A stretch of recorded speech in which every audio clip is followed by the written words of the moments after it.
मैं अगली टिप्पणी लेना चाहूंगा जहां ये मीटिंग होने जा रही है। अगली मीटिंग होने जा रही है, अगली मीटिंग होने जा रही है शिमला के अंदर, शिमला की ठंड में।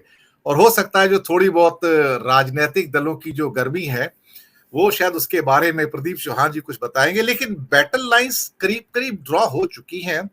बीजेपी के साथ Akali Dal, YSR Congress, BJD, KCR, TDP, Janasena, JDS, AIADMK, BSP, JJP Haryana और नॉर्थ ईस्ट की पार्टी है।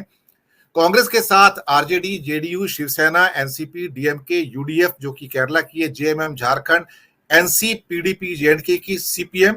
और मुझे लगता है कि इसके अलावा शायद समाजवादी पार्टी, मैं इसको अभी ऐसी साइड में रखूं जहां ना इधर के ना उधर के, समाजवादी पार्टी, टीएमसी, एआईएआईएम और आप पार्टी, ये थोड़े से मुझे डाउट है इनके बारे में। हालांकि ममता यहां पर आई हैं, अब अखिलेश भी आए हैं, लेकिन खुदा ही जाने।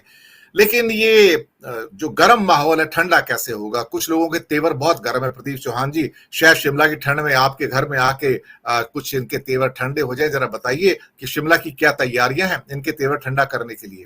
प्रदीप चौहान जी अनम्यूट कर लीजिएगा। दिनेश जी नमस्कार आप सब लोगों को। देखिए मुझे एक चीज लगता है दिनेश जी की, जो ये आपने अभी तक लिस्ट गिनाई ना, इसमें दो दो नाम थोड़े से आपने गलत ले लिए। जेजेपी जो हरियाणा में है वो, और केसीआर, इनका मुझे बीजेपी के साथ जाना थोड़ा सा मुश्किल लग रहा है। खास करके जेजेपी का 4 साल से बेचारे उनके साथ उनकी सरकार चला रहे हैं और इस वक्त उन्हें रोजाना बेइज्जत किया जा रहा है। दुष्यंत चौटाला को रोजाना बेइज्जत किया जा रहा है। विप्लव देव इंचार्ज है बीजेपी के हरियाणा के, और रोज वो कह रहे हैं कि जब आप किसी पार्टी के बड़े नेता को, सबसे बड़े नेता को ये कहने लगे कि आपने हमको समर्थन दिया तो कोई एहसान नहीं किया, हमने आपके मंत्री बनाए थे, तो आप समझिए कि स्थिति क्या है वहां पर। वो गठबंधन कभी भी टूट सकता है। वहां पर उन्होंने 5 इंडिपेंडेंट बीजेपी ने अपनी साइड कर दिए हैं, तो जेजेपी को लात मार के बाहर निकालने वाले हैं, तो वो तो नहीं जाएंगे। केसीआर का भी डाउट है। रही बात दूसरी आज की बैठक की, देखिए आज की बैठक का अगर मैं अपने हिसाब से आप देखूं तो मुझे ऐसा लग रहा है कि it started at wrong note. क्योंकि जिस आदमी के बारे में शक कर रहे हैं ना, हम लोग पिछले कई दिनों से शक जता रहे थे कि केजरीवाल ही एक ऐसे शख्स हैं जो इस विपक्षी एकता में पलीता लगा सकते हैं। उन्होंने शुरुआत कुछ ऐसी ही आज करी कि, और उसका जो, देखिए मैं थोड़ा सा सब्जेक्ट से बाहर जाके बताऊं कि जब हम यूनिवर्सिटी कॉलेज में थे तब मैंने प्रोफेशनल लेवल पे थिएटर भी किया था। तो थिएटर में चेहरे के हाव भाव पढ़ने सिखाए जाते हैं, आप बहुत अच्छे सीख जाते हो।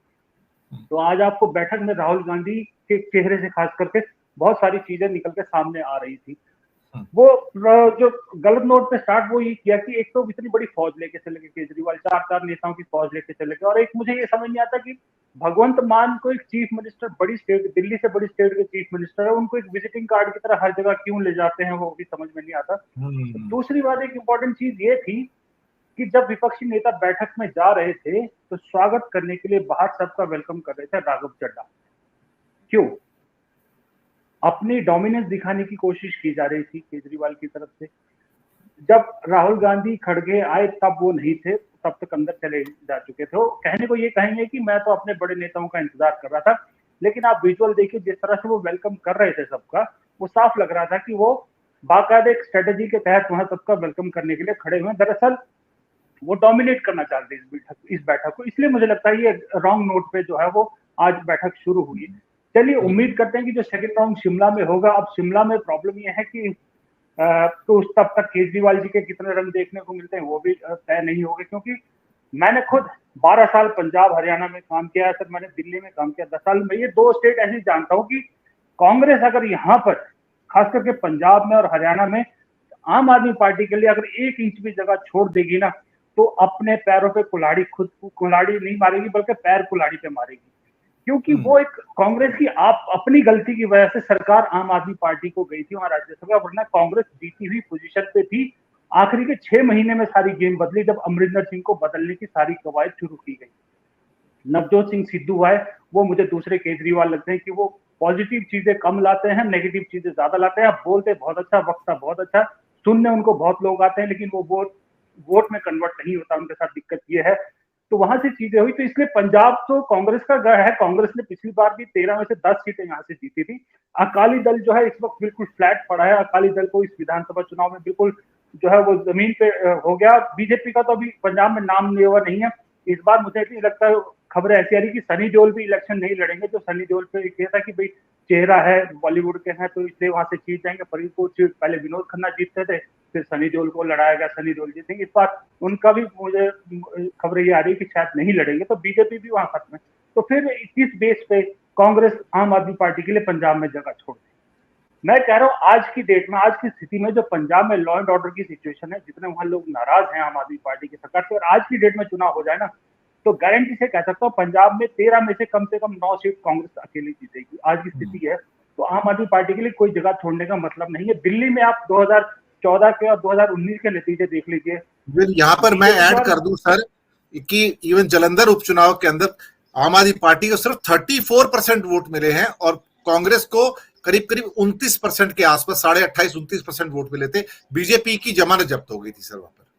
वो जलंधर सीट जो उपचुनाव गया वो इसलिए गया कि कांग्रेस ने उसको बिल्कुल छोड़ दिया था। कांग्रेस के पंजाब के लीडर खुद कर्नाटक में जो है वो कैंपेन कर रहे थे, कांग्रेस की लीडरशिप कर्नाटक में थी, तो वहां कोई कैंपेन ही नहीं किया। वहां तो यह था कि जो कांग्रेस के सिटिंग एमपी जिनकी डेथ हुई थी, उन्हीं के जो सिंपैथी वोट है उसके आधार पर जीतने की कोशिश करते, वो कांग्रेस ने छोड़ के की थी सीट। लग रहा था कि कांग्रेस को कोई इंटरेस्ट था ही नहीं उसमें।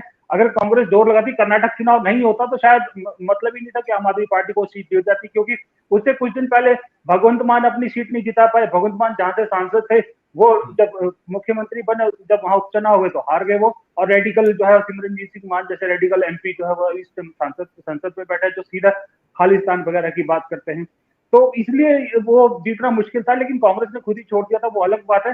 दिल्ली में भी आपको मालूम है, दिल्ली में बीजेपी को दोनों 2019 में खास करके नतीजों में आम आदमी पार्टी तो तीसरे नंबर पे थी, कांग्रेस और बीजेपी का मुकाबला था, तो कैसे कांग्रेस छोड़ दे। इसलिए आम आदमी पार्टी के साथ मुझे नहीं लग रहा कि कांग्रेस का कोई बैठेगी, गोटी कहीं बैठेगी।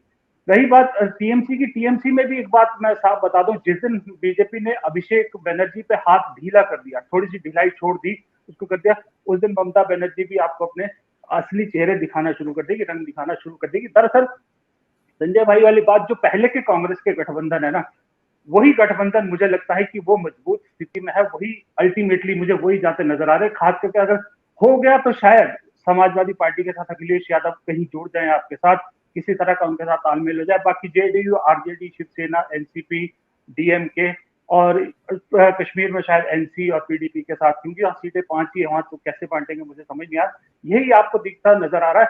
मुझे अभी भी टीएमसी और आम आदमी पार्टी पे तो भरोसा नहीं। आम आदमी पार्टी का तो मैं बिल्कुल मान ही नहीं रहा, टीएमसी पे भी मुझे डाउट है। इसलिए शिमला की ठंड में जाए, चाहे वो चेन्नई की गर्मी में जाए, वो जो अंदर के दिल की खटास है ना, वो मुश्किल लग रही है मुझे इनके बीच की मिलती। जी प्रदीप जी, मैं आता हूं